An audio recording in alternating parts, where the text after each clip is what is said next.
ఈ సమ్మర్లో వర్షాలేంటో నాకైతే అర్థం కావట్లేదండి బాబు.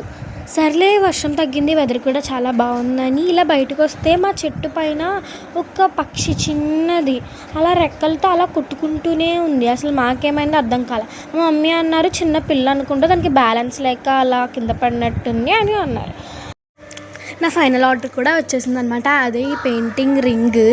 అండ్ నేనైతే చాలా ఎక్సైటెడ్గా ఉన్నాను ఈ పెయింటింగ్ చేయడానికి. సో 3 డిఫరెంట్ సైజెస్లో అయితే వచ్చాయి. ప్లాస్టిక్కే తీసుకున్నాను, ఎందుకంటే వుడ్ అనుకోండి కింద పడితే మళ్ళీ విరిగిపోతుంది కదా, సో అందుకు ప్లాస్టిక్ తీసుకున్నా. అండ్ వాళ్ళు నీడిల్స్ కూడా ఇచ్చారు. నేను చూసినప్పుడు అయితే నీడిల్స్ లేవు, కానీ నీడిల్స్ బాక్స్ అయితే ఇందులో వచ్చింది.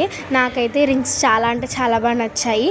సమ్మర్ హాలిడేస్లో వేసే పెయింటింగ్స్ అన్నీ కూడా మీకు ఖచ్చితంగా చూపిస్తాను. అండ్ దీన్ని సెట్ చేయడం కూడా నాకు వచ్చేసిందో. సో నా ఫస్ట్ అయితే ఇది సెట్ చేయడం రాదు, కానీ ఇప్పుడైతే నేర్చేసుకున్నాను. దీన్ని ఇలా కొడుతుంటే భలే సౌండ్ వస్తుంది. ఛానల్ని సబ్స్క్రైబ్ చేసుకోవడం మాత్రం మర్చిపోకండి.